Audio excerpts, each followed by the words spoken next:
this is how you map out your client's hair for jumbo knotless braids. Now, the first step in doing any braid style is to part down the middle. We do this part because we want to have equal braids on equal sides, and this always helps us to do so. The next step is go from ear to ear. This is like a half moon to cut your hair into 4/4. This is basically a parting guide for braiding. The next step I do is choose the size of what I want my braids to be and the parts to be. So sometimes this could be a little bit difficult to start, but this is the conversation you have with your client, and once they let you know how big they want it, that's when you choose the size you want to go. Now, this part lands between the tip of the ear and the back of her neck. So that is the start of the braid. And once I've chosen a size, now each part will be around this size.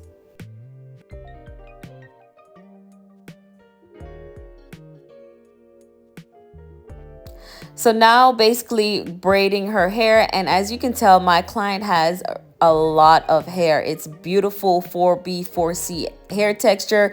It's long and it's thick. Doing jumbo knotless braids on hair like this can be challenging for most braiders. However, using the proper products, adding the right amount of hair, and just knowing what your client wants always help. She told me from the beginning she wanted really thick, long braids. She didn't want them to be too skinny, so that meant I had to add hair. But the fact that she already has thick hair helps the situation. I didn't have to add too much hair. So now the next part is gonna go a little bit above the tip of her ear from side to side. And this is typically what I do for almost all of my jumbo knotless braids.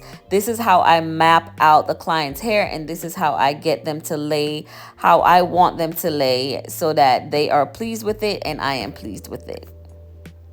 On the second row, we have 3 braids.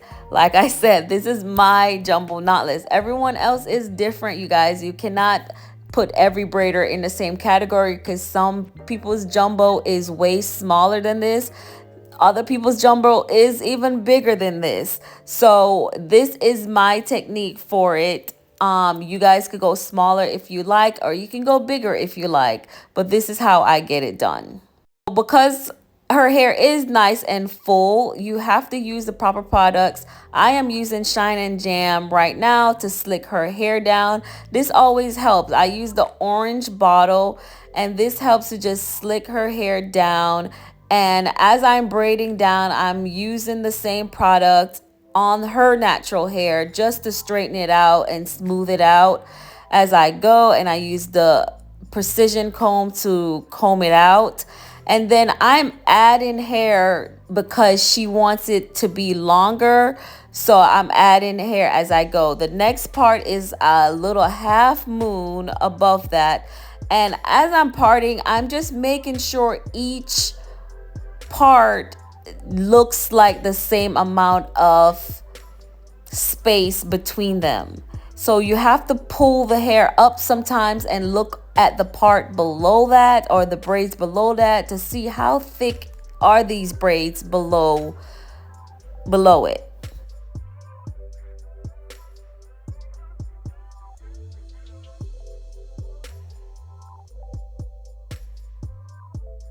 Now, in order to slick the hair down, you guys seen I just parted out basically and put the jam on her hair so that I can get the gel in between her hair. This is going to help it lay down much smoother and give you a nice sleek look. It's very easy for jumbo knotless braids to not look sleek, especially on certain hair textures. So you have to use the product as much as needed to get the hair to look how you want it to look.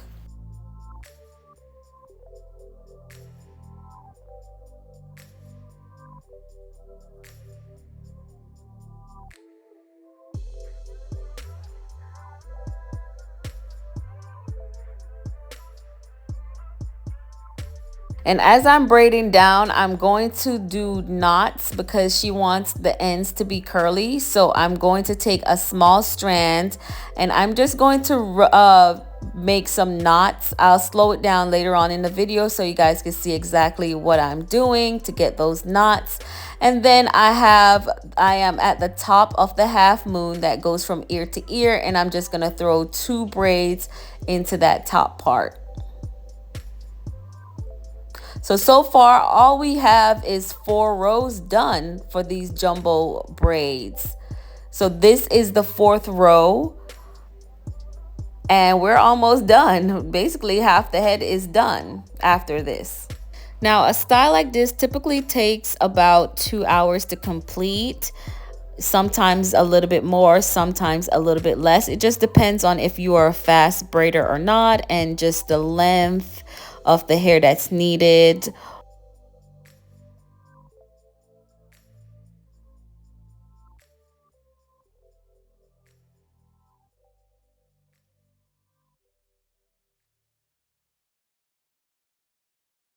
Okay, so now that we are at the side, I am just making sure again that the part is around the same size as the other parts. Now, this does not line up. Typically, when you see braiders do this, they try to line the parts up when they get to the sides, but this doesn't line up, and I don't want it to line up. I want it to be a little off so that the braids fall how I want them to fall. And this just takes 1 braid because we are doing jumbo, so at the side there's enough hair to do 1 braid. If I try to split this in half to do 2 braids right here, it just would not look right. So this is good enough for just 1 braid. The next one is going to hold 2 braids. So on each side off the top, I have 3 rows, which makes 6 rows at the top of her head.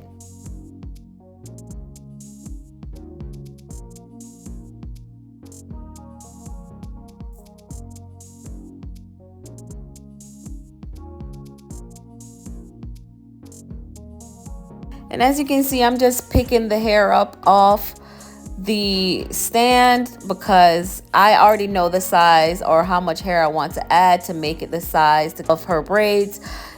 That takes time and technique, the braider's choice on how thick they want the hair to be, and just knowing consistency of the braid. That does take time to learn consistency and to learn how to do that. To make the knots, you want to take off a small portion, throw it around the hair, and go through like you make any knot. Sometimes I'll do 2 times into the circle and pull it through, and then you have a knot. Voila. Now I'm going to be putting the curls in her hair. So the first thing I did was mousse the hair down, and then I'm going to wrap them around this curler 1 by 1. I used to try to wrap them all at once before, and it never turned out right. So doing them 1 by 1 and wrapping them like that really worked well. And then now I'm going to dip her hair into some hot water. I try not to go up too far where her natural hair is, because you know, once your natural hair is wet, it starts to show through, and we don't want that. So we're just gonna go halfway up. Her hair is really long, so just halfway up, and then I'll take like the wet towel and just kind of run it along the top of her head down. And this is how the curl looks. When you're drying the curl, when it's in the rod, try not to press it down, but it will crunch up. So this is how the curls turned out. This is how her knotless jumbo braids turned out. She loved them. She loved how they looked.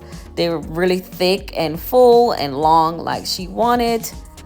So if this was helpful, leave a comment down below. Don't forget to hit that like button and just show me some love, you guys. I'm gonna try to keep doing voiceovers on my braids. You guys know I normally don't do that. I normally do voiceover on like my wigs and the other stuff, but I feel like you guys need a little bit of training on the braids, so I'm gonna help you with that. So thank you so much for watching. I really appreciate all the love that I get from you guys, and I hope that I'm able to like continue to help train and help in any way that I can. Thanks again for watching. I'll see you next time.